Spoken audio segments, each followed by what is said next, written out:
we had been talking about before. We were talking about analogous and homologous structures. Homologous, they look very similar, even though they might function differently, whereas analogous, they functioned the same, they served the same function, but they probably look structurally a little different, right? And even though they're both wings, you can tell structurally they look a little bit different there, right? Even though they both help that organism to fly. So they have the same function. So we were practicing then homologous versus analogous and more homologous versus analogous. And we remembered, based on our reading, that homologous structures provide evidence that two organisms are closely related. And if their structure is similar, then they're more closely related, right? So that's how we answered number 7 there, if you'll recall. Then we started looking at this. We didn't really get a whole lot into vestigial structures, but we were looking at different types of evolution models, right? Yeah.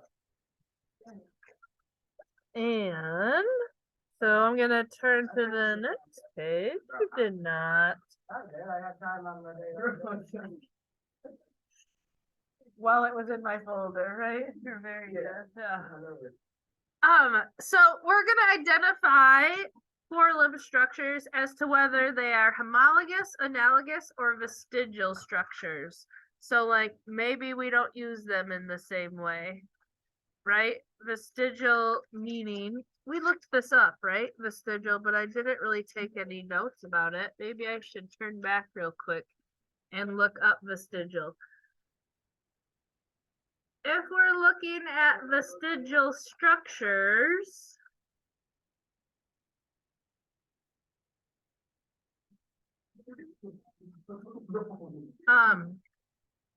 let me share my. Don't be naughty, naughty. Okay, so this is what we were looking at, right? Earlier in the week, my dears. So it's an anatomical feature in this case, but sometimes it could be a behavior that no longer seems to have a purpose in the current form of an organism.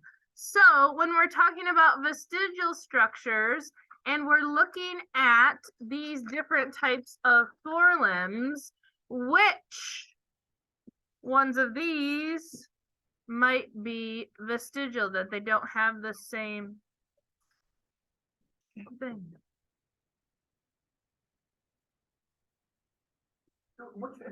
What do you think?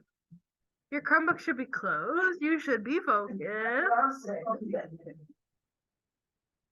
Well, let's figure out what's homologous. So which ones have the similar structure? Do they all have a similar structure? The first two. I feel like it might be fair to say they all are fairly similar, except for maybe the whale. Don't you think? Yeah, the whale's kind of different. The whale's a little bit different. How? How is the whale different? Yeah. Well, I just see that there is like some longer items here, and then the fingers. This is more like just like the hand, but I mean, you could argue that structurally they might be homologous. Analogous. Which ones of these are analogous? Which ones of these function in the same way? Wait, is it the man and the cheetah? The man and the cheetah, probably, right? They function similarly. So hopefully you're writing something down. Oh no. It's too high, isn't it? Yeah. What? You said yeah. Yeah, right. Oh, I thought you said yeah. vestigial. What don't function the same? What doesn't function in the same way it might have started as? Maybe the whale. The bat's totally different too, right? Are you okay? Yeah, be all good. So when we're talking about the Y, guys, homologous means they have same structure. Analogous, same function. And vestigial really means they have a new function than original. New or different maybe function, right? They're used in a different manner than they used to be. So be sure you could identify those things. Out to class. Hey, Miss Lai, you need to see Yeah. What evolutionary pattern? All right. So think about what we're looking at here when we're talking about evolutionary patterns, right? Analogous structures we thought were more convergent, meaning two different lineages evolve a similar characteristic independent of one another. Homologous, we said, were more divergent, and then coevolution, we were thinking was vestigial. So, with those things in mind, can you answer number 2?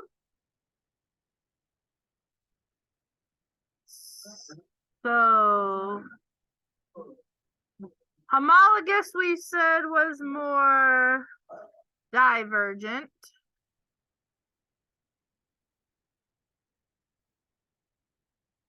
Analogous was more convergent.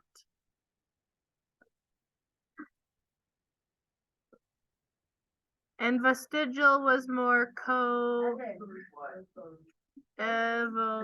Hey, Savannah just came in. She was thank you. Yep.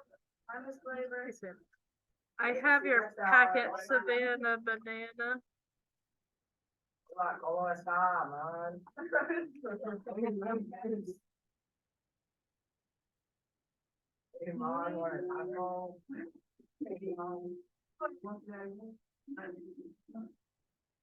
When my now husband was my boyfriend in high school, he used to say, I was in Spanish too, and he used to say, well, I'm in like Spanish hate this new 8 taco, nacho, burrito, quesadilla, like so nice.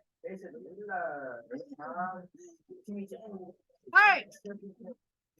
So how could you describe this? What evolutionary pattern?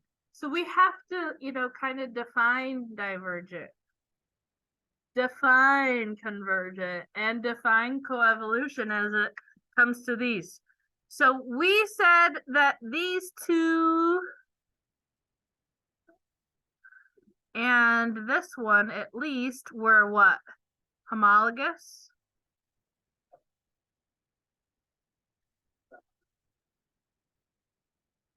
We said that these two were vestigial structures of the others, right? Because they're used in a different way.